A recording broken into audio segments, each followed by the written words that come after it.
आज हम पढ़ेंगे कक्षा सातवीं का दूसरा चैप्टर प्राणियों में पोषण। इससे पहले वाली वीडियो में हम कक्षा सातवीं का पहला चैप्टर पादपों में पोषण पढ़ चुके हैं। हमने पिछले पाठ में पढ़ा कि पादप तथा पौधे अपना पोषण किस तरह से करते हैं। हमने स्वपोषी और परपोषी या विषमपोषी शब्दों के बारे में जाना। इस चैप्टर में हम प्राणियों के पोषण के बारे में जानेंगे। मुख्य तौर पर मनुष्य में पोषण, उसमें पाचन, घास खाने वाले पशु जैसे गाय भैंस में पोषण और पाचन के बारे में पढ़ेंगे। सबसे पहले प्राणियों में पोषण। देखिए, प्राणी अपने भोजन के लिए प्रत्यक्ष अथवा परोक्ष रूप से पौधों पर निर्भर हैं। पोषण के अर्थ पोषक तत्वों की आवश्यकता के अनुसार भोजन का अंतर्ग्रहण और शरीर में उसका पाचन और उपयोग या अवशोषण करना है। पोषण का अर्थ होता है कि जो खाना हम खाते हैं वो हमारे शरीर के अंदर अवशोषित हो जाए और इस्तेमाल हो जाए। पाचन का अर्थ है जटिल पदार्थों को सरल पदार्थों में बदलना या तोड़ना या विखंडित करना। जैसे हम अपने खाने में कार्बोहाइड्रेट खाते हैं तो कार्बोहाइड्रेट एक जटिल पदार्थ है, उसको सरल पदार्थ ग्लूकोज में तोड़ना। उसी तरह से जैसे वसा है, वसा एक जटिल पदार्थ है, उसको वसा अम्ल में बदलना, ये पाचन का अर्थ है। पाचन का अर्थ बड़े सिंपल शब्दों में यहाँ बताया हुआ है, जटिल पदार्थों को सरल पदार्थ में बदलना या तोड़ना ही पाचन कहलाता है। खाद्य अंतर्ग्रहण की विधियाँ। देखिए, खाद्य अंतर्ग्रहण की विभिन्न विधियाँ प्राणी इस्तेमाल करते हैं। जैसे कि मधुमक्खी और जो भंवरा होता है वो, या फिर जो मरमर पक्षी हमिंग बर्ड जिसको कहते हैं, एक छोटा सा पक्षी होता है, ये फूलों से मकरंद चूसते हैं। फूलों के अंदर एक रस होता है जिसको हम मकरंद या नेक्टर कहते हैं, उसको ये चूसते हैं। मानव अपना भोजन मुख से खाता है, मुख अर्थात मुंह से। कुछ जलीय जंतु अपने आसपास तैरने वाले खाने की वस्तुओं को खा लेते हैं। वहीं एक सबसे अलग और अजीब सी जो बात है वो ये है कि स्टारफिश का आमाशय शरीर से बाहर आ जाता है। आमाशय होता है पेट। जब स्टारफिश को कुछ खाना होता है तो उसका पेट ही उसके शरीर से बाहर आ जाता है और अपना खाना लेकर वापस शरीर में चला जाता है। इस चित्र के माध्यम से आप देख लीजिए, इस चित्र में दिख रहा है कि ये जो जीव है ये स्टारफिश है, और आपको यहाँ एक छोटी सी मछली दिख रही होगी। ये पूरा का पूरा स्टारफिश का पेट है, आमाशय है, जो खाना खाने के लिए शरीर के बाहर आ गया। अब इसने खाना ले लिया है तो वापस ही शरीर के अंदर चला जाएगा। तो इस तरह से स्टारफिश अपना खाना खाते हैं। और ये सारी विधियां हैं जिससे अलग अलग जीव अपने खाने का अंतर्ग्रहण करते हैं। अंतर्ग्रहण का मतलब होता है अपने शरीर के अंदर लेके जाना। मानव में पाचन। देखिए, ये जो आपको फोटो दिख रही है ये मानव पाचन तंत्र है। इसमें बहुत सारे पार्ट हैं जिनको हम एक एक करके डिटेल से पढ़ेंगे। मानव पाचन तंत्र में मुख्य भाग हैं मुख्य गुहिका, जिसको हम मुंह कहते हैं। दूसरा है ग्रास नली या ग्रसिका, जिस पाइप से खाना हमारे पेट के अंदर जाता है उस पाइप को हम कहते हैं ग्रसिका या फिर ग्रास नली। उसके बाद है आमाशय, पेट को ही हम आमाशय कहते हैं। इसके बाद आता है क्षुद्रांत्र या फिर छोटी आंत। छोटी आंत के अंदर हमारे भोजन का संपूर्ण पाचन होता है, हम पढ़ेंगे इसके बारे में। उसके बाद आता है बृहदांत्र या फिर बड़ी आंत।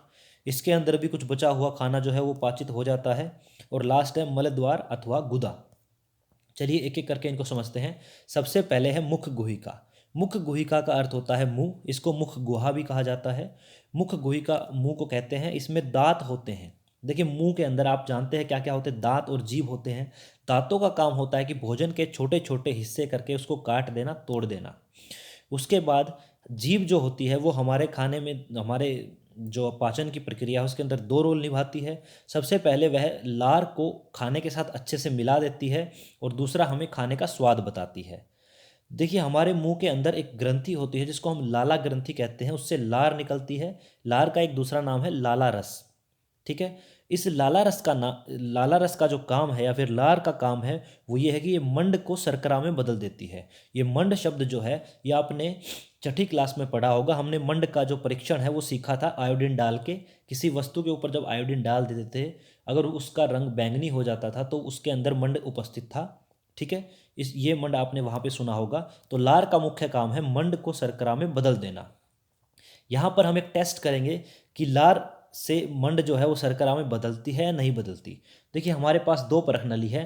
पहली वाली परख नली में हमने चावल लिए, उबले हुए चावल, उनको डाला। उसके ऊपर हमने कुछ बूंदे आयोडीन की डाली। आयोडीन की बूंद डालने के बाद वह ब्लू ब्लैक कलर का हो गया, मतलब नीले काले रंग का हो गया। और यह दर्शाता है कि इन चावलों के अंदर किसकी उपस्थिति है, मंड की उपस्थिति है। वहीं एक दूसरी वाली परख नली ली हमने, उस परख नली में हमने चावल लिए, वो वाले चावल जो हमने चबाए थे। चबाए थे, अर्थात उनके अंदर लार मिली थी। उसके कुछ समय के बाद हमने वो वाले चावल इसके अंदर रखे, फिर आयोडीन की कुछ बूंदें डाली, लेकिन अब इसका कलर जो है वो रेडिश ब्राउन हुआ, ब्लू ब्लैक नहीं हुआ, अर्थात नीला काला रंग नहीं हुआ, जो यह दर्शाता है कि अब इसके अंदर मंड उपस्थित नहीं है।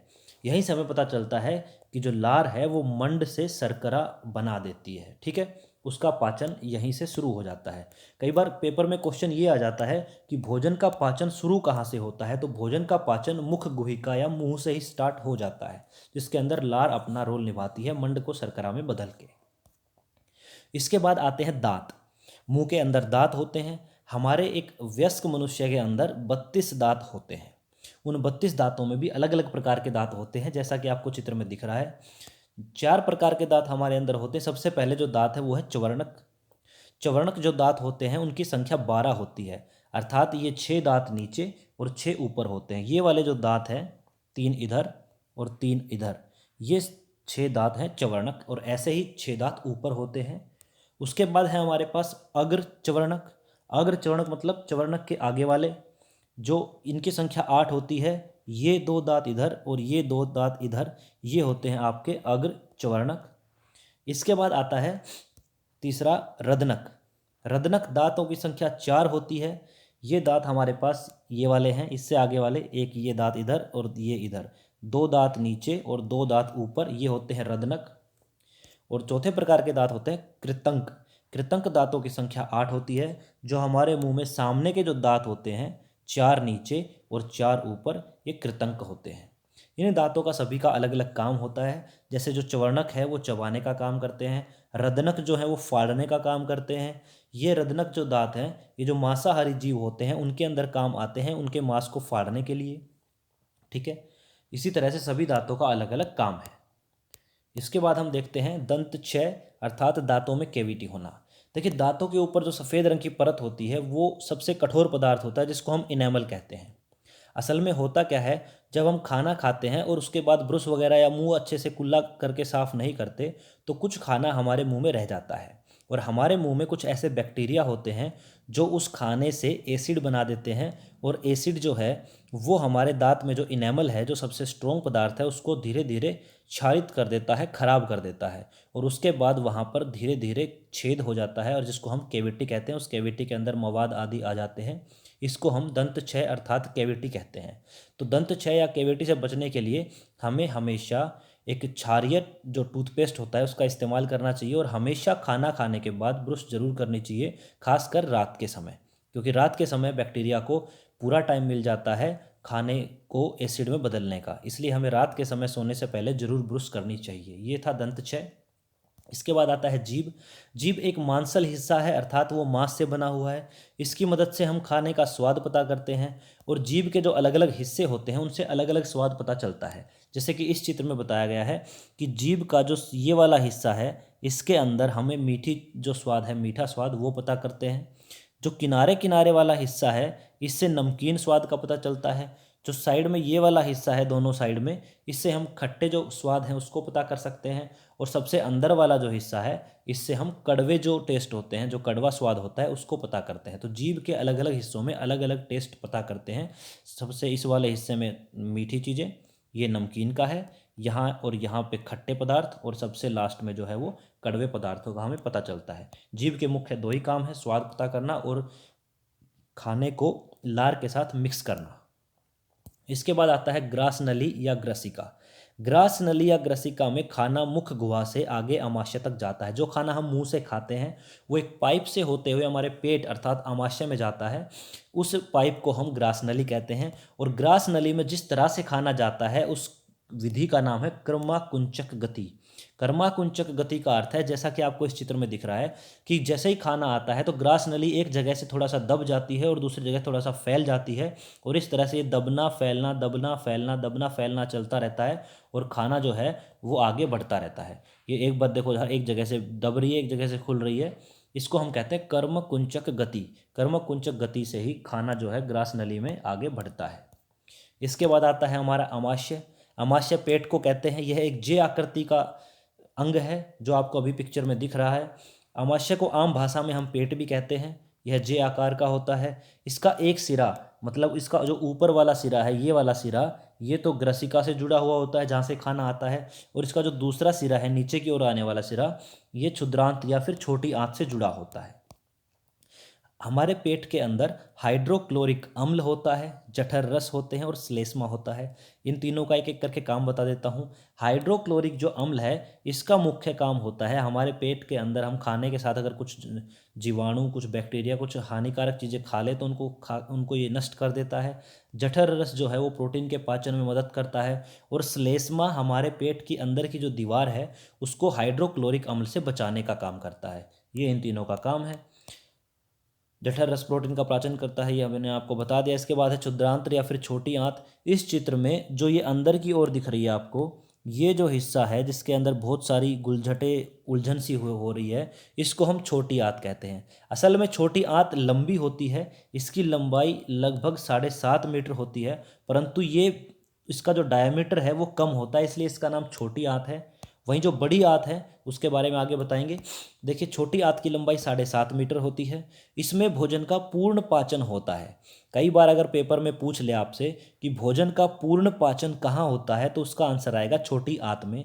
और अगर ये पूछ ले कि भोजन का पाचन शुरू कहाँ होता है, तो वो होता है हमारे मुख गुहा या फिर मुंह के अंदर। देखिए, छोटी आंत में यह अग्नाशय से अलग अलग पाचक रस लेता है। अग्नाशय एक अंग होता है, ये वाला जो अंग दिख रहा है आपको, ये अंग अग्नाशय होता है। यहाँ से अलग अलग पाचक रस लेता है, जो हम आगे बड़ी क्लासों में पढ़ेंगे। ये पाचक रस कार्बोहाइड्रेट, वसा और प्रोटीन का पाचन करके इनको सरल पदार्थों में बदल देते हैं। इसके बाद कार्बोहाइड्रेट जो एक जटिल पदार्थ है उससे ग्लूकोज बन जाता है। ग्लूकोज एक सरल पदार्थ है। वसा जटिल पदार्थ है तो उससे हम वसा अम्ल बन जाता है इन्हीं पाचक रसों की मदद से, या फिर ग्लिसरॉल भी बनता है। और प्रोटीन से अमीनो अम्ल बनाए जाते हैं। यहीं पर भोजन दीर्घ रोम की मदद से हमारे रक्त में अवशोषित हो जाता है, जिसे हम स्वांगीकरण कहते हैं। देखिए, छोटी आंत के अंदर छोटे छोटे उंगली जैसी संरचनाएं होती हैं जिनको हम दीर्घ रोम कहते हैं। उनके अंदर छोटी छोटी रक्त केशिकाएं होती हैं।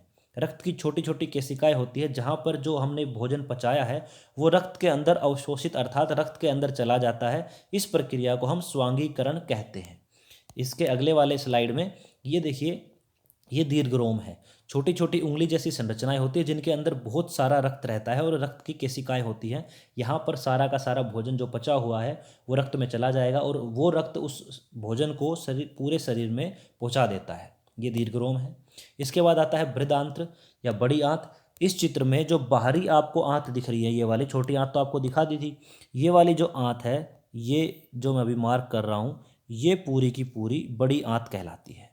ये लंबाई में छोटी आंत से कम होती है, लेकिन छोटी आंत के मुकाबले ये चौड़ी ज़्यादा है, इसलिए इसको बड़ी आंत कहते हैं। देखिए, ज़्यादातर पाचन तो छोटी आंत में हो जाता है, इसकी लंबाई 1.5 मीटर होती है। लेकिन कुछ जो बिना पचा हुआ जो खाना है वो बड़ी आंत में पहुंचता है, और उस खाने से कुछ जरूरी लवण और पानी, मतलब कुछ ऐसे लवण या सोल्ट या फिर कुछ पानी जिसकी हमारे शरीर को ज़रूरत होती है, वो वापस से हमारे शरीर में चला जाता है। और उसके बाद जो भी बचता है वो सब वेस्ट बचता है। वो वेस्ट आगे मल द्वार या गुदा के माध्यम से हमारे शरीर के बाहर निकल जाता है। यहाँ पर एक मुख्य पॉइंट है जो पीछे बताना भूल गए। क्षुद्रांत जो छोटी आंत होती है उससे पहले पित्ताशय होता है। पित्ताशय एक ऐसी जगह है जहाँ पर पित्तरस को स्टोर किया जाता है। पित्तरस बनाता है लीवर, जो हमारा यकृत होता है, यकृत या फिर लीवर, वो अंग पित्तरस को बनाता है। वहीं पित्ताशय के अंदर इसको स्टोर किया जाता है। इसको स्टोर करने का काम पित्ताशय करता है। और यह जो पित्ताशय के अंदर जो पित्तरस रहता है, उस पित्तरस की मदद से जो वसा है उसका पाचन जो है वो आसान हो जाता है। तो पित्तरस का एक मुख्य काम है कि जो वसा का पाचन है उसमें यह अहम भूमिका निभाता है। अगर सवाल पूछ ले कि पित्तरस कहाँ से मिलता है, तो पित्ताशय के अंदर यह स्टोर रहता है और यह बनता है यकृत या फिर लीवर के अंदर। ठीक है। इसके बाद आते हैं घास खाने वाले जंतु या फिर रूमिनेंट या फिर रोमंथी जंतुओं। सबका मतलब एक ही है। घास खाने वाले जंतु कह लो, रूमिनेंट कह लो या फिर रोमंथी जंतु कह लो, सबका मतलब एक ही है। देखिए, जो घास होती है उसके अंदर सेल्यूलोज होता है। सेल्यूलोज का पाचन गाय भैंस जैसे जंतु कर पाते हैं। इनके अंदर ये अपने भोजन को सीधे, देखिए आपने अगर कभी देखा हो गाय भैंस क्या करते हैं, जैसे इनको खाना दिया जाता है सबसे पहले खाने को बिना चबाए निगल जाते हैं। उसके बाद धीरे धीरे बैठ के इसको उस खाने को दोबारा अपने मुंह में लाते हैं और उसको धीरे धीरे चबाते हुए वापस से अपने पेट के अंदर लेके जाते हैं। ये जो प्रक्रिया है जिसमें पहले भोजन को निगल लिया और बाद में उसको निकाल के थोड़ा थोड़ा करके चबाया गया, इस प्रक्रिया को जुगाली करना कहते हैं। देखिए ये एक गाय दिखाई हुई है इसके अंदर, और इनके अंदर होता क्या है और किस तरह से प्रक्रिया चलती है वो मैं आपको बताता हूँ। गाय जब खाना खाती है तो इस आहार नलिका से वो सीधा सारा खाना रूमेन के अंदर चला जाता है। जो लाल रंग का हिस्सा आपको दिख रहा है ये पूरा का पूरा रूमेन है। इसके अंदर वो खाना सबसे पहले स्टोर कर लेती है और फिर उस खाने को दोबारा से मुंह में ले जाके धीरे धीरे उसको चबाएगी, और उसके बाद वो खाना जो है बड़ी आंत, छोटी आंत, और इनके अंदर एक और अंग होता है अंधनाल। अंधनाल के अंदर कुछ ऐसे बैक्टीरिया होते हैं जो सेल्यूलोज को पचाने में उसकी मदद करते हैं। और हम इंसान सेल्यूलोज वाला खाना नहीं पचा पाते, जो घास फूस जैसी चीज़ें हैं वो हम नहीं पचा पाते क्योंकि हमारे शरीर में अंधनाल नहीं होती। यहाँ पर जो घास खाने वाले जंतु हैं केवल उन्हीं के अंदर अंधनाल होती है, और अंधनाल के अंदर कुछ जीवाणु होते हैं जो सेल्यूलोज को पचाने में मदद करते हैं। ये बहुत ज़्यादा इंपॉर्टेंट पॉइंट है। देखिए सेल्यूलोज मनुष्य नहीं पचा सकते हैं।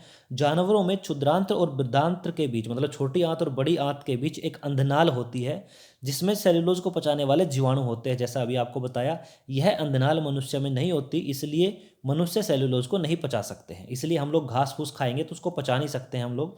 इसके बाद लास्ट है हमारे पास अमीबा में संभरण एवं पाचन। अमीबा देखिए एक कोशिकीय जीव होता है। इसकी कोई शेप फिक्स नहीं होती।